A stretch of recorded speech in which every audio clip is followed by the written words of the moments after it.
সত্য প্রচারে সোচ্চার।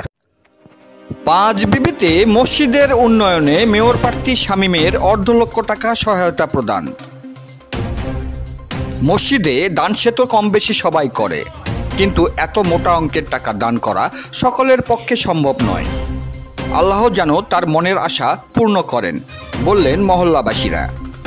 জয়পুরহাটের পাঁচবিবিতে পৌরসভার 1 নম্বর ওয়ার্ডের পূর্ব বালিঘাটা জামে মসজিদের উন্নয়নকল্পে আগামী পৌরসভার নির্বাচনে মেয়র পদপ্রার্থী ও জয়পুরহাট জেলা ছাত্রদলের সাবেক সাংগঠনিক সম্পাদক ছাত্রনেতা শামীম হোসেন মণ্ডল $1.5 লক্ষ টাকা সহায়তা প্রদান করেছেন।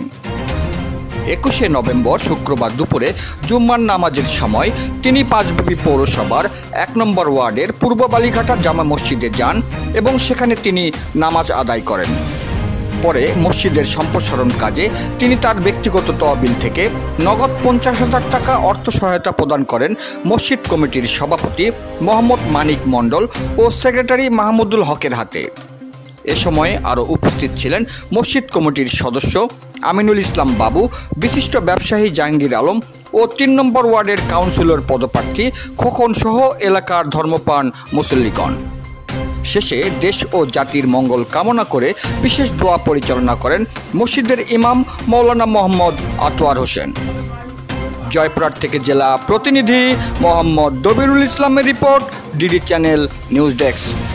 পাঁচবিবি পৌরসভার মোটামুটি কয়েকটি মসজিদে আমি আমার ব্যক্তিগত তহবিল থেকে সহযোগিতা করেছি মসজিদের উন্নয়নে। তারই ধারাবাহিকতায় অত্র এলাকার মুসল্লিবৃন্দ সকলে আমার সঙ্গে যোগাযোগ করেছেন, যেহেতু মসজিদের কাজ চলমান, কাজে একটু আর্থিক সহযোগিতা হলে মসজিদের উন্নয়ন ভালো হবে। আর আমাদের মরহুম নেতা অত্র এলাকার সুনামধন্য কাউন্সিলর জনাব মঞ্জুরুল্লাহ ভাই আমাদের বিএনপির একজন একনিষ্ঠ প্রাণ, যার অবদান এলাকার উন্নয়নে এবং বিএনপির মাঝে আছে সকলে আপনারা জানেন। উনিও আমাকে জানিয়েছিল, কিন্তু আসলেই পাঁচবিবি পৌরসভায় প্রায় 35-36টি মসজিদ, সব মসজিদেই আমি শুক্রবার করে গিয়ে নামাজ পড়ি এবং আমার ব্যক্তিগত পক্ষ থেকে আমি একটা সহযোগিতা করার চেষ্টা করি। সেই রুটিন ওয়ার্কে আজকে আপনাদের এখানে আসা। হয়তো এমন একটা সময় এসেছি সেই মরহুম নেতা আমাদের মাঝে নেই, উনি থাকলে একটু ভালো হতো।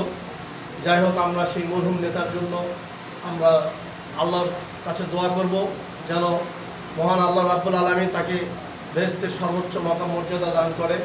আর আপনাদের এই মসজিদের উন্নয়নের জন্য আমি আমার ব্যক্তিগত তহবিল থেকে 50,000 টাকা আপনাদের এখানে ঘোষণা দিয়ে যাচ্ছি। আপনারা এই 50,000 টাকা দিয়ে আপনাদের মসজিদের চলমান কাজ আপনারা চালিয়ে যাবেন।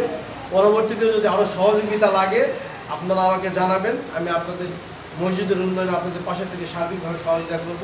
এই আশা আহ্বান রেখে আপনাদের সকলের সুস্বাস্থ্য দীর্ঘায়ু কামনা করে আমি কথা এখানে শেষ করলাম। আসসালামু আলাইকুম।